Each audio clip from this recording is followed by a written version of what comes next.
Selamat pagi, Pak. Di sini kami dari kelompok 20 akan menjelaskan hasil dari kerja kami, yaitu Pancasila sebagai dasar negara Republik Indonesia. Di sini kami terdiri dari 15 orang, yang pertama ada Sri Spesial Lagan, Samuel Aritonang, Mega Paramita Malau, Nehemi Kurus, Astri Yohana Sirait, Efran Lomban Toruan, Frans Eloha Arifin Panjaitan, Andi Husni Harahap, Christian Simangunsong, Kevin Hutajulu, William Panjaitan, Stephen Siahan, Roberto Butar-Butar, Calvin Joseph Silayan, dan Mario Joshua Tambunan.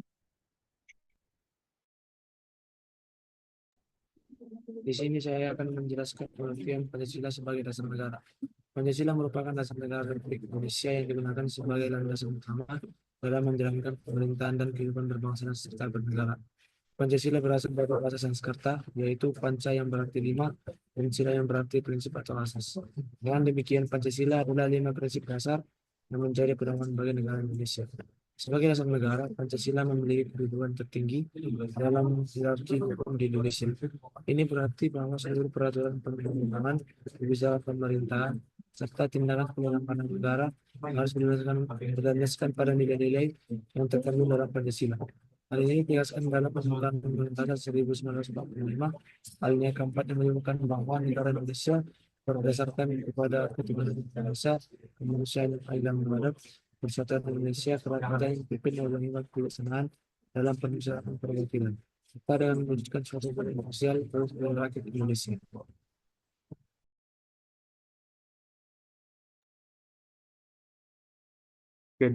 Kedudukan dan fungsi Pancasila sebagai dasar negara. A. Sumber dari segala hukum di Indonesia, Pancasila menjadi sumber utama bagi semua hukum yang berlaku di Indonesia. Setiap undang-undang, peraturan, atau kebijakan yang dibuat harus sesuai dengan nilai-nilai yang terkandung dalam Pancasila. Jika ada peraturan yang bertentangan dengan Pancasila, maka peraturan tersebut tidak dapat diberlakukan.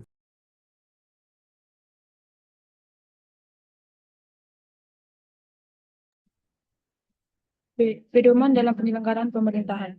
Dalam menjalankan pemerintahan, baik di tingkat pusat maupun daerah, para pemimpin negara harus selalu berpegang teguh pada prinsip-prinsip Pancasila.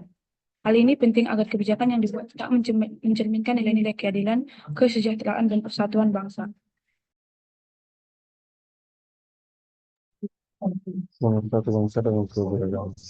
Indonesia adalah negara yang terdiri dari berbagai suku, agama, ras, dan budaya. Pancasila berfungsi sebagai pemersatu bagi seluruh rakyat Indonesia dengan mengedepankan nilai-nilai persatuan dan toleransi. Dengan adanya Pancasila, keberagaman yang ada dapat dijaga sebagai kekuatan bangsa, bukan sebagai sumber. D. Identitas dan kepribadian bangsa Indonesia. Pancasila mencerminkan karakter bangsa Indonesia yang menjunjung tinggi nilai-nilai religius, kemanusiaan, persatuan, demokrasi, dan keadilan sosial. Oleh karena itu, Pancasila menjadi identitas yang membedakan Indonesia dari negara lain di dunia. Sejak layaknya Pancasila sebagai dasar negara. Yang pertama, sidang BPUPKI, yaitu pada tanggal 29 Mei hingga 1 Juni 1945. Badan Penyelidik Usaha-Usaha Persiapan Kemerdekaan Indonesia atau BPUPKI mengadakan sidang pertama pada 29 Mei hingga 1 Juni 1945 untuk merumuskan dasar negara Indonesia. Dalam sidang ini, beberapa tokoh mengusulkan konsep negara. Yang pertama, yang tadi idai, baik kebangsaan, baik kemanusiaan, baik ketuhanan, baik kegiatan dan kesejahteraan rakyat.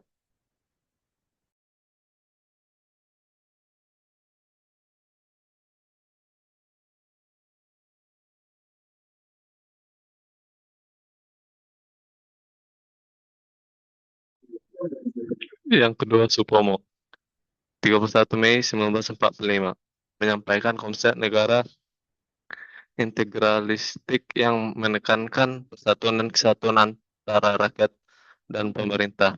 Yang ketiga, Insinyur Soekarno, 1 Juni 1945, memperkenalkan istilah Pancasila dan mengusulkan 5 sila, yaitu yang pertama, kebangsaan Indonesia, yang kedua, internasionalisme atau dari kemanusiaan, yang ketiga, mufakat atau demokrasi, yang keempat, kesejahteraan sosial, Dan yang kelima, ketuhanan yang berkebudayaan. Pidato Soekarno pada 1 Juni 1945 kemudian dikenang sebagai hari lahirnya Pancasila. B. Perumusan Piagam Jakarta pada tanggal 22 Juni 1945. Setelah sidang pertama BPUPKI, dibentuk Panitia 9 dan menghasilkan Piagam Jakarta, yang menjadi cikal bakal rumusan Pancasila dalam Undang-Undang Dasar 1945. Namun, sila pertama dalam Piagam Jakarta berbunyi, ketuhanan dengan kewajiban menjalankan syariat Islam bagi pemeluk-meluknya. Rumusan ini menimbulkan keberatan dari beberapa pihak, terutama perwakilan dari Indonesia bagian timur. Oleh karena itu, pada 18 Agustus 1945, rumusan sila pertama diubah menjadi ketuhanan yang Maha Esa, sehingga Pancasila menjadi lebih inklusif bagi semua agama.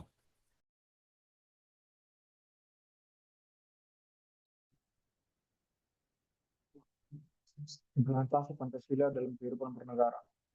Pancasila tidak hanya menjadi dasar negara dan konstitusi, tapi juga diterapkan dalam berbagai aspek kehidupan berbangsa dan bernegara.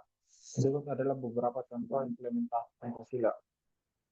Yang pertama pada bidang politik, yaitu sistem pemerintahan demokrasi Pancasila yang mengutamakan musyawarah dan mufakat dalam pengambilan keputusan.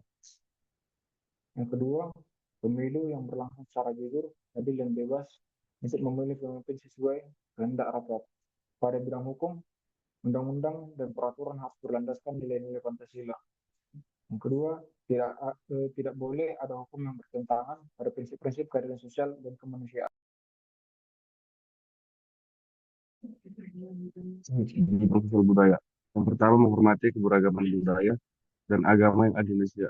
Yang kedua, menjunjung tinggi nilai gotong royong sebagai bentuk solidaritas sosial. Pada bidang ekonomi, yang pertama, sistem ekonomi yang berasaskan kekeluargaan dan keadilan sosial bagi seluruh rakyat Indonesia, dan upaya mengurangi kesenjangan sosial dengan program kesejahteraan bagi masyarakat yang kurang mampu.